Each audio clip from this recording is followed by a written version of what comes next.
আমি এখন রয়েছি মেহেরপুর বৃক্ষ মেলার ভিতরে। আর দেখুন, আপনারা অনেকেই কিন্তু কমেন্ট করতেছেন যে বৃক্ষ মেলা চালু আছে কিনা, বৃক্ষ মেলা কবে শেষ হবে। ঠিক সেই অ্যান্সার দেওয়ার জন্য কিন্তু আমি সরাসরি চলে এসেছি বৃক্ষ মেলার ভিতরে।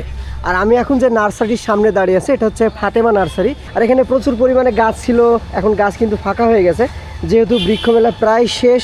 তো দেখুন, এখানে প্রচুর পরিমাণে ফলজ, বনজ, আরও সুন্দর বর্ধকের যে গাছগুলো সেগুলো কিন্তু এখানে রয়েছে। তো এই যে ফাতেমা নার্সারিতে আসলে ভাইয়াকে পেয়ে যাবেন। ভাই, কি অবস্থা? আলহামদুলিল্লাহ ভালো ভাই।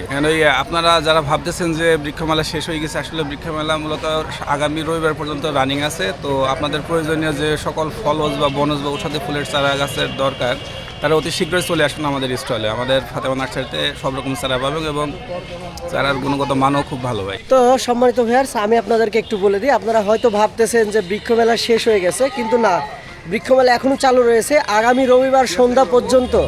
আগামী রবিবার সন্ধ্যা পর্যন্ত এই ভাইয়েরা কিন্তু এখানে কিন্তু রয়েছে। শুধু এই নার্সারি না, এখানে সব নার্সারিগুলোই কিন্তু আগামী রবিবার পর্যন্ত রয়েছে। তো আপনারা চাইলেই রবিবার বা রবিবারের আগে এসে কিন্তু আপনাদের সংগ্রহের গাছগুলো কিন্তু নিয়ে যেতে পারেন। তো এই ভিডিওটা আর বড় করতেছি না, ভিডিওটা শুধু এই পর্যন্তই। শুধু ইনফরমেশন দিতে এসেছিলাম যে এখনও কিন্তু বৃক্ষমেলা কিন্তু চলমান রয়েছে। তো এই ভিডিওটা আর বড় করবো না, ভিডিওটা এই পর্যন্ত। ভিডিওটা যদি ভালো লাগে অবশ্যই লাইক, কমেন্ট, শেয়ার করবেন। আর নতুন ভিডিও দেখতে অবশ্যই আমার পেজটি ফলো দিয়ে রাখবেন। ধন্যবাদ সকলকে, ভালো থাকবেন, আল্লাহ হাফেজ।